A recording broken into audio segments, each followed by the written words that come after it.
All of a sudden, the Israeli media is publishing more polls in Israel showing how many Israelis are in favor of a ceasefire in Gaza now, including right-wing media that is aligned with and blindly supports Benjamin Netanyahu. Recent polls show that 71% of Israelis now support a ceasefire with Gaza, up from the 61% that was published a few days ago.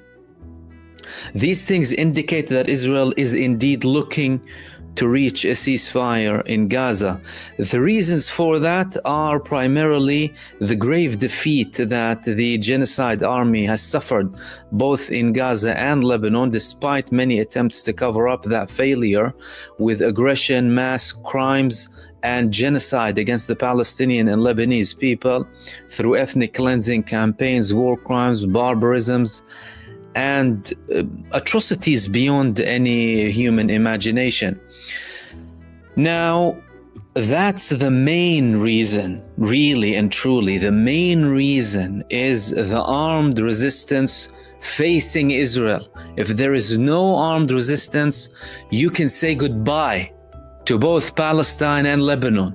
The only thing keeping these areas alive are the armed resistance, primarily. Then, of course, the solidarity, the steadfastness of the people, and then, of course, we have the supporting fronts in the form of, well, Lebanon initially, and then we had Yemen, support from Syria, support from Iraq, and of course from the state of resistance, Iran. There are also other things to do with this move towards a ceasefire from Benjamin Netanyahu, who went and escalated in Lebanon to reach a ceasefire in Lebanon, climbed down the ladder and set a new precedent, primarily when it comes to his main obstacles to a ceasefire in his government, Itamar Ben-Gvir and Bezalel Smotrich. And now he is talking more about a prospect of a ceasefire in Gaza. There's something else, though.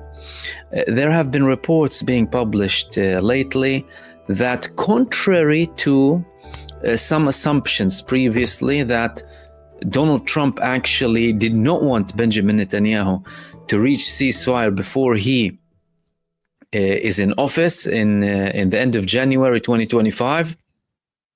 But that actually, no, Donald Trump wants him to end this before he comes to office, because he does not want to deal with it when he comes to office. Again, how valid are these reports? We haven't had clear verification, but again, with the talks that happen between leaders of countries and certain officials' leaks, you might have certain things that could be genuine. But fact of the matter is, we are having more talk, and not only that we are having more talk in Israel, we are having more confirmations coming from Israel that the ceasefire that will be coming will be a submission to the Palestinian resistance, despite all of the coatings that they want to put on it. How?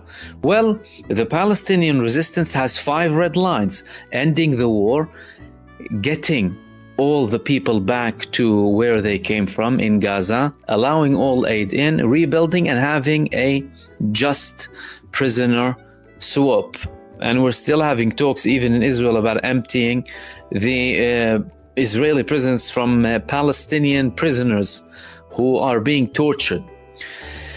Now, that was there from the days after the temporary ceasefire ended, because Hamas, leading these negotiations, did not want to put the Palestinians in the same circle that they were in before, with uncertainty and giving Israel an opportunity to have a war again. The thing that they added later on, though, is something very interesting that we spoke about at the time: the addition of more mediators. Who are these mediators? Russia, China, and Turkey. We already spoke about the involvement of Turkey in the negotiation towards the ceasefire in Gaza over a week ago, with a delegation from the Israeli Shabak visiting Turkey to discuss the ceasefire in Gaza. That is after Turkey publicly declared that they're cutting ties with Israel. And now we also have a confirmation that who? Russia is indeed now involved. This was a report in the Israeli newspaper Ma'ariv. On the way to an agreement, they asked the new Russian card in the kidnap deal. This is indicating direct Russian involvement. How? Following the demands of Hamas, because Russia wasn't in the picture. Israel and the United States did not want Russia in the picture. Russia is a side that is openly supporting Iran, who's backing, the primary backer of the resistance. They have drills with Hezbollah in Iran, and they have great levels of coordinations with them. So how comes all of a sudden they're accepting this now? This is because Hamas demanded that, and now they realize they need to submit to the will of the Palestinian resistance to reach a deal, because all of their crimes and war crimes and acts of barbarism in Gaza to try and force the Palestinian people and the Palestinian resistance to kneel down have been unsuccessful and failed miserably. They said in Israel it is estimated that the only party in contact with all or most of the organizations holding the hostages is Iran. They're trying to justify the involvement of Russia. Therefore, Russia is seen as a possible mediator who can promote the issue in front of the Revolutionary Guards. All of a sudden, now they remembered that Russia has some sort of leverage when it comes to Iran. Well, just recently, you asked Russia to have leverage with Syria and Hezbollah, didn't you? They said, Ron Dermer, well, he was in Moscow, and he asked the Russians to help them stop channeling weapons from Syria, and look at how that's linked with what's happening now in Syria. Stop allowing Syria to pass and channel weapons to Hezbollah, and you don't have to make it obvious. You don't have to declare it. The only thing you have to do is just do it. No declaration so that you're not viewed in a negative manner. Russia responded immediately. No, that's beyond our role. That's beyond our military role in Syria, and Syria is entitled to do whatever it wants with its weapons, and that's none of our business. Straight out, no. So how comes now you're trying to do something with them with Gaza, if they just gave you a rejection when it comes to another favor, when you directly spoke with them? It doesn't make sense, does it? But again, this is a demand from the Palestinian resistance, and therefore Israel is adhering to the Palestinian resistance and including Russia. According to estimates in Israel, Hamas has difficulty locating the whereabouts of some of the abductees. Okay, a bit of propaganda. Something could be true to an extent when it comes to Hamas losing connection with some of their people holding the Israeli prisoners of war. I mean, they confirmed that once or twice, especially when they declared that some of the Israeli prisoners of war have been killed due to Israeli strikes on locations they were held in. Most recently, the Israeli in North Gaza, again indicating that they still have prisoners in North Gaza. That's something that should be alarming to everyone in Israel. The fact that you have Israeli prisoners of war in an area that is facing ethnic cleansing and continued bombardment, with the genocide general's plan to ethnically cleanse the population of North Gaza, as confirmed by none other than the ex-chief of staff of Israel, Moshe Ya'alon, Bogi Ya'alon. He said that in an interview with Democrat TV in Israel, and then of course people started to criticize him. People in Israel, in the military establishment, are saying our country is committing an ethnic cleansing in Gaza, yet some of the people have the audacity to question the fact that we are talking about a genocide in Gaza. They added also, in light of Trump's victory and alongside the ongoing dialogue with Moscow regarding the non-transfer of IDF through the Syria-Lebanon border, the idea that has already been discussed in the past came back in the ongoing talks that Israel mediate between Moscow and Washington on the issue of ending the war between Russia and Ukraine and improving relations between Russia and the United States on. Thus, in return, Russia will distance itself from Iran. Again, claims, nothing substantiated here. Also, Israel sees Russia as a factor capable of contributing and influencing the return of the abductees. Didn't you know that from day one, Israel, when you still had all of your prisoners of war alive and before you started bombarding everyone, trying to kill all of your prisoners of war through an implementation of the Hannibal Directive to reduce the cost that the Palestinian Resistance is asking from you, and now you realize that you are unable to kill all of them because simply some of them are in certain locations that you cannot reach 1 year, 2 months into the war. Did they realize that just now? Do we believe that they realized that just now? Of course not, but we have seen failure after failure. Now they're trying to convince us that that's the reason that they are speaking with Russia, not the fact that this was a Palestinian demand. Turkey, Russia, and China, guarantors for a ceasefire agreement, because they do not trust the American side, which is a direct contributor. And when I say Americans, you know what I mean, the American administration, before anyone starts to get offended.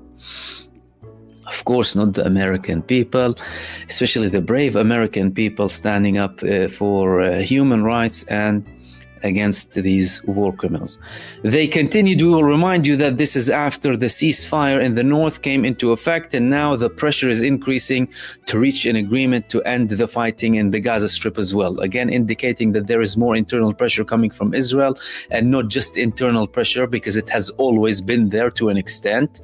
It's the confirmation from Netanyahu himself that the situation is now ripened to reach a ceasefire.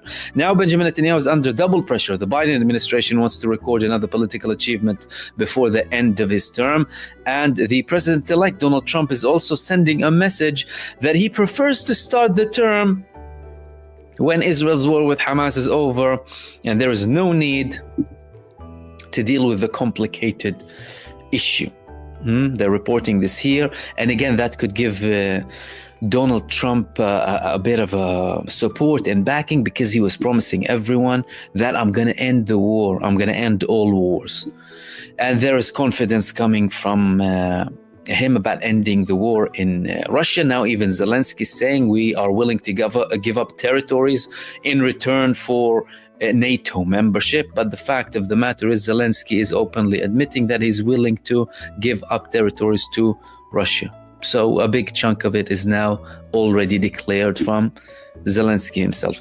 Egypt entered the picture at the same time. The pressures also exist inside the house. Senior officials of the Israeli security establishment believe that the Syrians in the north paved the way for an agreement with Hamas. The members of the negotiating team expressed themselves this way, among other things, during the last meeting of the political security cabinet on the eve of the approval of the settlement in the north. However, for now, Hamas does not show, at least not openly, signs of breaking or flexing regarding the terms of the deal. This is another confirmation that Hamas's conditions that represent the Palestinian resistance, conditions that represent the will of the Palestinian people in their majority in Gaza, are solid, are rock solid, and haven't shifted, and no amount of pressure in Israel is changing any of that. And that's being confirmed now in Israel as a done deal, and we're seeing steps to get there.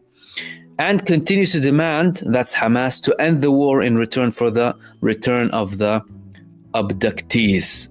And again, they're mentioning Saudi reports that speak about the Egyptian proposal that included similar agreements happening between Gaza and Israel to the agreement that happened between Lebanon and Israel, with the management and agreement happening in the north with Russian mediation, again to justify Russian involvement in the mediation. All of that is stating that there are indeed advancements when it comes to the ceasefire. Now, mind you, talks and moves and reports about a genuine prospect to reach a ceasefire, not how solid that ceasefire would be, not how long will that ceasefire last, not talks about the ultimate solution for the Palestinian cause and everything is fine now. No, just talks about reaching a ceasefire for the current conflict that we have been having since the Israeli genocide began following the Al-Aqsa flood operation that Hamas started alongside the Palestinian Resistance on the 7th of October. This is what we're talking about, and indeed there is progress there.